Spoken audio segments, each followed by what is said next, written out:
was wondering what the players' reaction was to the telephones. Are they happy about it? Something easier to... Nobody said something.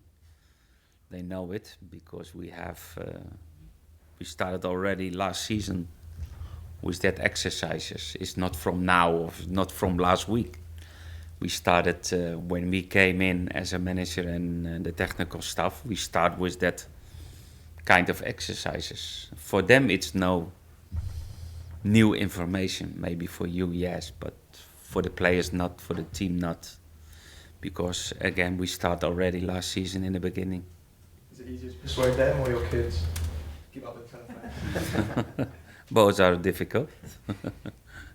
Did you watch the Barcelona game last night? Yes. What have you made of their recent run? No, I think Atletico Madrid deserved the win.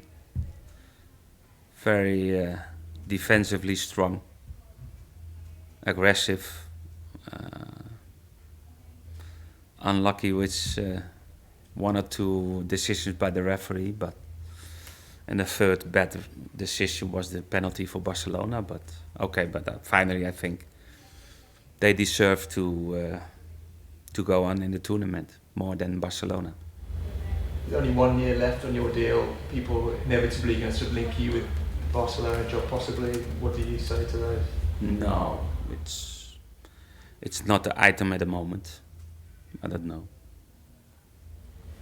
Can you understand fans being a bit antsy about you signing a new contract or getting into talks with that after what happened with your predecessor, Pochettino? No, but I think that's different because Pochettino left the club during his contract, I think, or not. Was it during his contract? Last contract. Last time. And that's not going to happen to you this summer then? No, because next season is my last year of contract. Last couple of weeks ago, there was talk about there being a new 5-year plan for the club. Have you heard any say in that? Have you heard anything about that?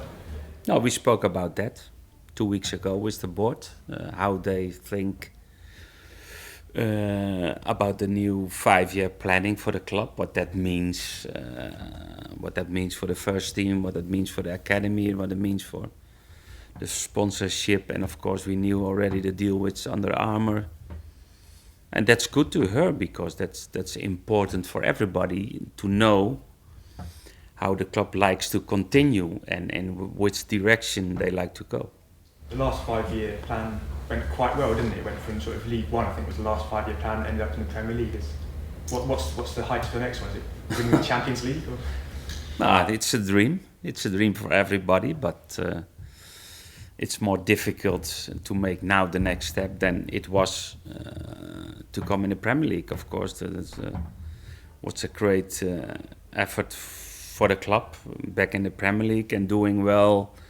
8th position in the first season, 7th last season, and we will see what happened till the end of the season. But that's very good. That shows how the club is growing and everybody likes more. But that's difficult because part of that is all about finance, what you can spend, what you can do, how you can improve, and that it's always more difficult.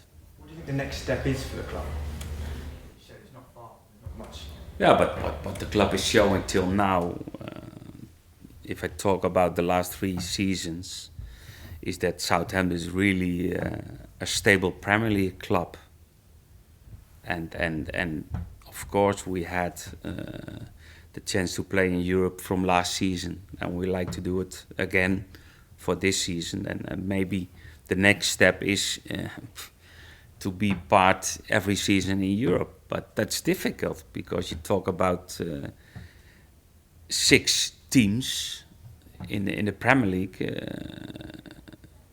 that normally they are the first 6 on the table. It's always great to see what happened this season, that West Ham is knocking on the door. Leicester is normally will win the title. That's fantastic for the Premier League because that shows a lot of ambition to the rest of the teams. But still, there's a gap in money, and that's the most difficult because everybody get more money, and that makes the Premier League a tough competition. But finally, the big teams, they have the better players. You'll be the man to take them to a European every season? No, I like to take them because I think it's one for the club, for the fans, and also for the players. It's important to be part in Europe every season, and that's attractive for new players to come to Southampton. What would make you say no to a contract this summer then? Sorry? What would make you not sign a new contract this summer? I don't know. Till today, I'm not thinking about what happened after because it's not the time. Let's finish on a good way this second season, and we will see what happened after the summer. Just on Charlie Austin, are you worried about the trend of injuries he's had since he's been at the club? I'm not worried, but he's a little bit unlucky. He twisted his knee in the warming up before the Newcastle game, and there is no damage on his ligaments. He will be out maybe for 1 more week, but he's unlucky, and you need training, you need game time to get your level, and every time a new injury, that's more difficult to come back. What's his mindset? Because obviously he's a fairly new player at the club, really. He must be very frustrated. Yeah, he's very frustrated, and that's normal because what you mentioned, he's new in the club. He came after in the January window, and he likes to show his qualities, and every time he stepped back because about a new injury, and that makes it difficult. We hope we can use Charlie after next weekend, and with a good pre-season for next season. I suppose in some quarters, some people think he's injury prone. Can you kind of make reassurances that he is just simply unlucky? He seems to have the... Yeah, but that's more a question for the medical staff, because we did all the medical tests for the player, and finally the player is fit enough to sign a contract in Southampton. In that respect, each time a player kind of gets injured, he almost goes to the back of the queue again, because obviously Graziano regained a bit of form, and now he's kind of back at the back. Oh, that's true. If you come back, okay, then you need to wait for your chance, because the rest of the strikers are doing well. We know we have a lot of competition. We will see what happened the next week. How pleased are you for Graziano? He obviously had those troubles at the beginning of the year, and now he's really got back to form. I think he's been involved in 7 of the last 8 goals. I think it's a little bit part of to be a striker. That sometimes you get a good period, you're scoring goals, you're an important player for the team, and sometimes you're a little bit more struggling, or you don't get really that opportunities to score, and it's part of being a striker in football.